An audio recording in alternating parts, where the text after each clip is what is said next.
Hey guys, welcome back to Sweet Pea Farm NY. I'm Michelle, and today I wanted to talk to you all a little bit about a topic that I get asked about a ton, which is how to make profit on your homestead.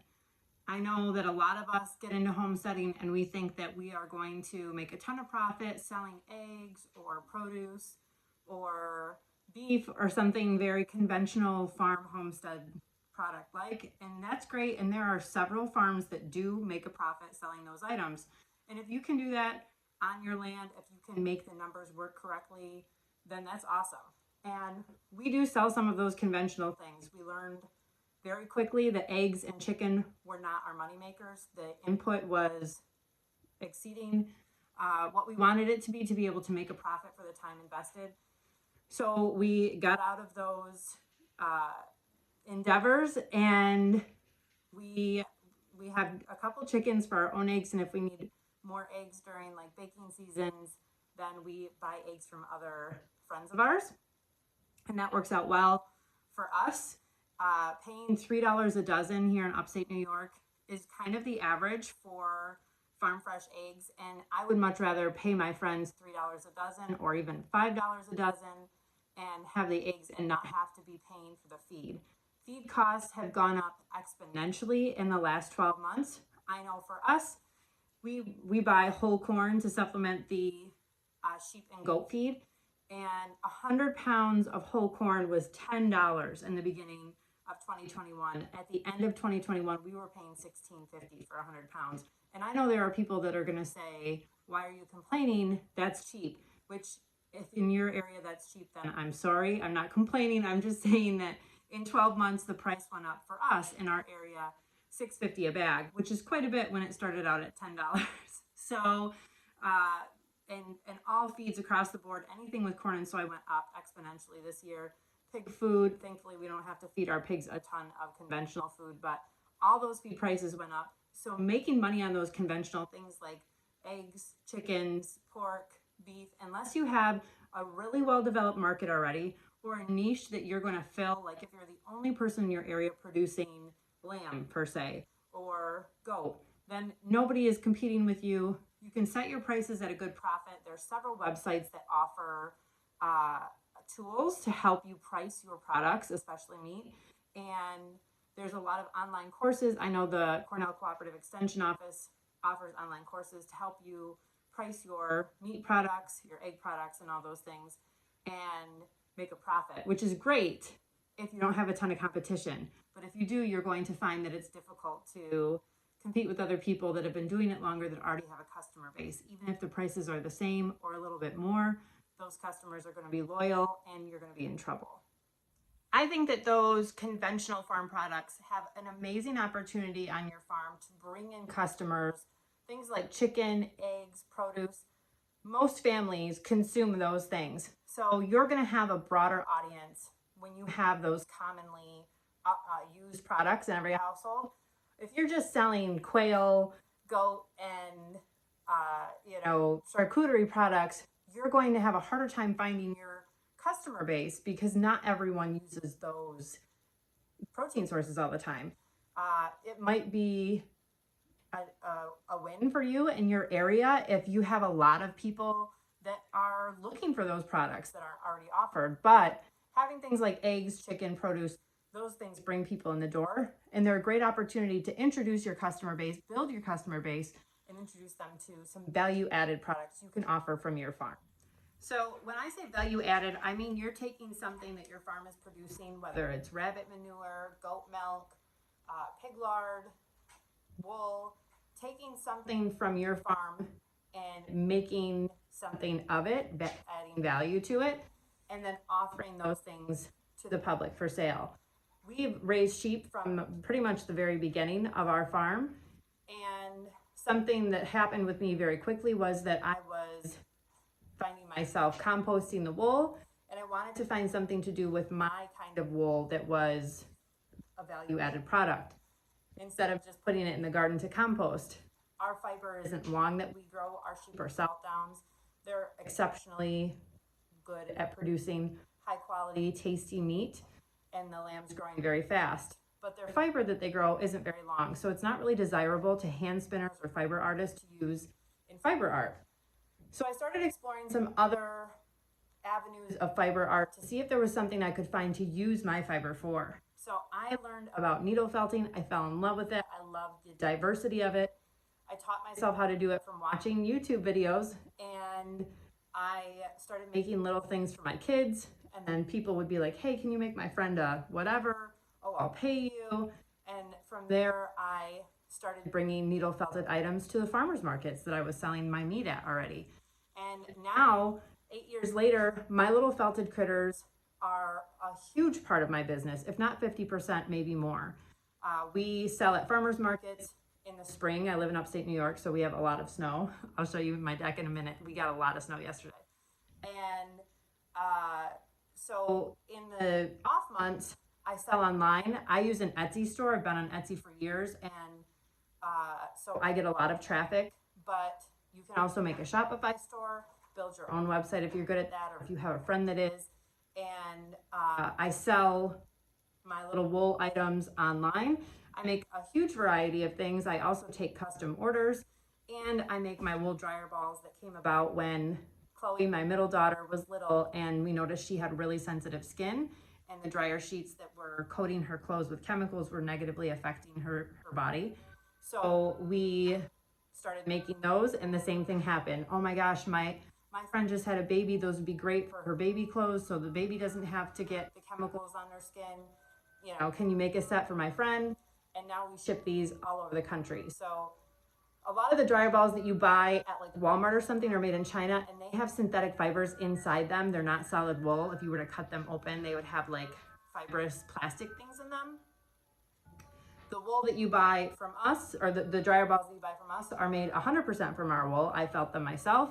And you're getting that made in America, small farm, small producer vibe that you get to support a small family. So the benefit with buying them from someone local is that you know that they're actually all wool and there's not chemical plastic stuff inside that could be harmful to your dryer eventually. So we made those, and that was my value-added products, and I have carried that for years. I've developed new designs of the needle felting. All the time I'm coming up with new product designs. People will ask for things, and if I get good at making them, then I offer those and put those in my Etsy store. Most of my items are made to order, so I will take photos of the things I make, even if they're already sold, post them up there, and then if someone buys them, I make a new one to order. And there's a made-to-order option on Etsy, so people are aware that what they're getting might not be identical, but it's going to be really close. So I've been doing that for years, and that has been a huge source of income for the farm,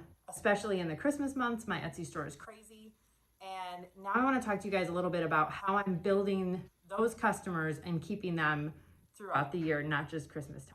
Something I have learned is super important is learning about targeting your market and finding those people that would be interested in buying your products.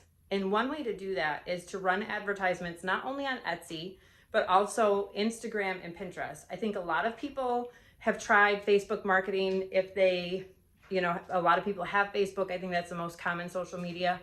But younger generations are kind of not interested in Facebook. In fact, several of my sisters don't even have a Facebook account. So those are people that we would be missing advertising with if we were only sticking with Facebook. So what I like to do, what I've started doing this year, is rotating my advertising. So I might do ads on Facebook 1 month or 1 week. Next week, I might do an advertisement on Instagram. Totally different advertisement, but still an advertisement where I'm focusing on something seasonal. Maybe if it's Easter time or Valentine's Day, which is what I'm doing right now, Christmas time, and even other times of the year, just advertising things that are pertinent to the season or the holiday that is coming up that would be gift giving, whether it be Father's Day, Mother's Day, St. Patrick's Day, you name it. I can needle felt things that target that holiday and advertise. So that's what I've been doing. Or even if I just come up with a new design, I will take pictures of it and post an advertisement for it on Instagram. Another thing I've been working on this year is building my Pinterest.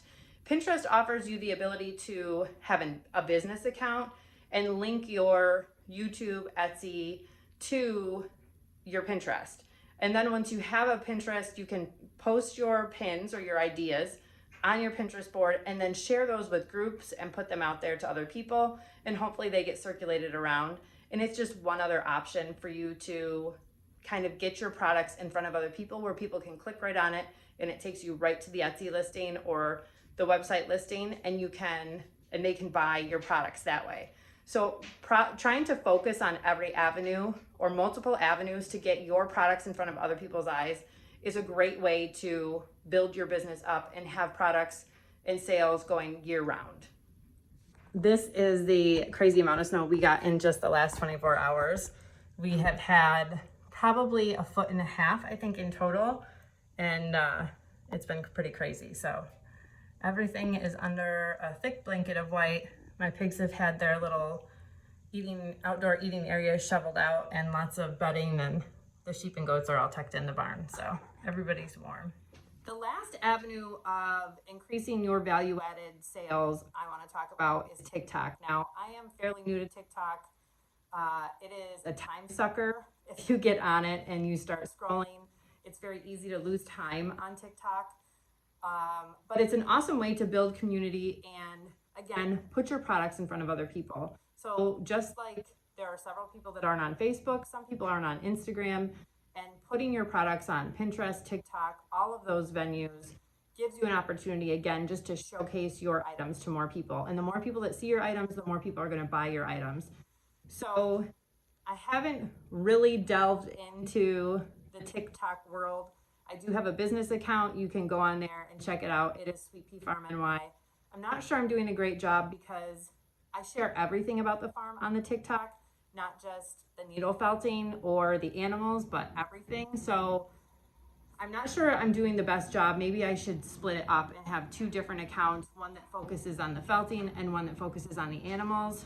But for now, I have it all on one, just because that's what I do with my YouTube channel, my Facebook, my Instagram, and everything else is all the farm, all consuming. So maybe that's not the best way to do that for TikTok. I don't have a ton of followers over there or anything, but I think there's over 1,000, and all it takes is one video to get in front of the right people for it to really blow up. So you never know what could happen. They don't take a lot of time. You don't have to be super fancy, but if you are a maker and you're making, knitted hats like Old Reading Farm, or soaps like so many people do that are awesome. I don't want to just mention one, but like there's so many people that are taking their fiber or goat's milk or lard and making awesome, beautiful things from them.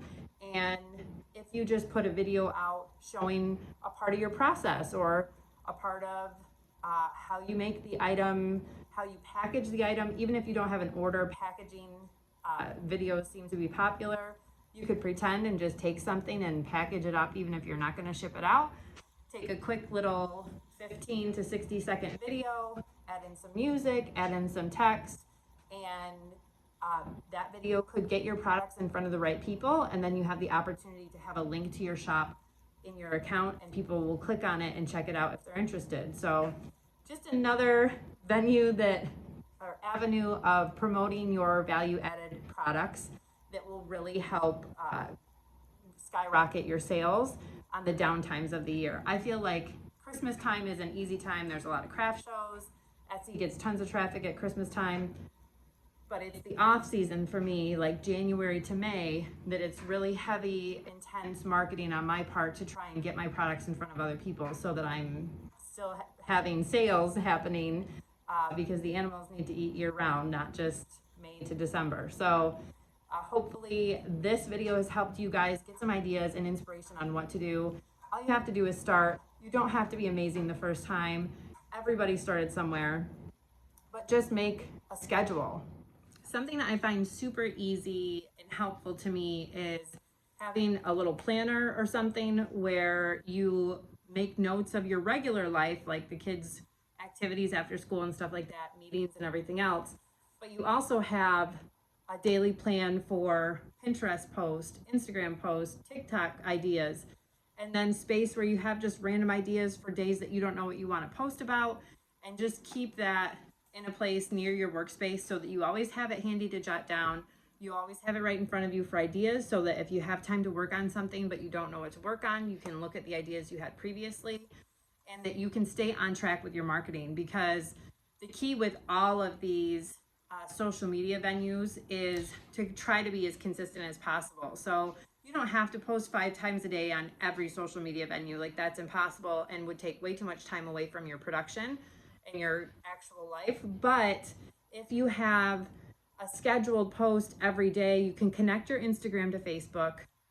Your TikToks you can share on all those social medias. So if you just do a TikTok post one day and share it on all of your other Instagram, Facebook, Pinterest avenues, you can post an Instagram, share it to Facebook, and then do a Pinterest post about it with the same picture.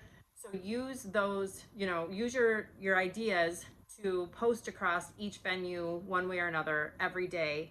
And that way people will know, like, okay, you're going to keep coming back and having great ideas and great products. So they're going to follow you, and you'll have more of an opportunity to get your products in front of other people's eyes. I really feel like the value added products are the way to increase your profitability, because anything handmade, you're putting your prices in to include your time and make sure that you're making a profit. So those other items that you're drawing people in with, normally the eggs and the chicken and the produce, those are great, but the profit margins aren't quite as huge on them, especially if you're in a big area that has a lot of competition. Something you can set yourself apart and really increase those profit margins with is your value added products. You can add the amount of whatever you need to add for time and postage and everything else to your products. You make the prices. And I really feel like people don't hesitate to spend extra on homemade items, like a homemade hat versus one bought at the store, because they know the quality is there, and that you're supporting a small, US made farm. And I think people really value that, and it makes them feel good to buy something from a small maker. So they understand when the prices are a little bit higher. You're always going to get people that scoff at prices. That's their own problem. They don't need to buy it. But your items are valued at what you see fit for what you put into them. And that's where you can really build your profit margins for the next coming year. So I hope this video has helped you guys out and inspired you a little bit to get motivated, make a plan, and constantly make those posts on the social media and get your stuff out in front of everyone. Even if you don't think it's great, just post it and work your way up and improve a little bit each time. And people are going to notice you and follow you and start buying your products. So I hope this helped you guys out. I hope you have a great rest of your day, and I hope your 2022 is off to a great start. See you next time, guys.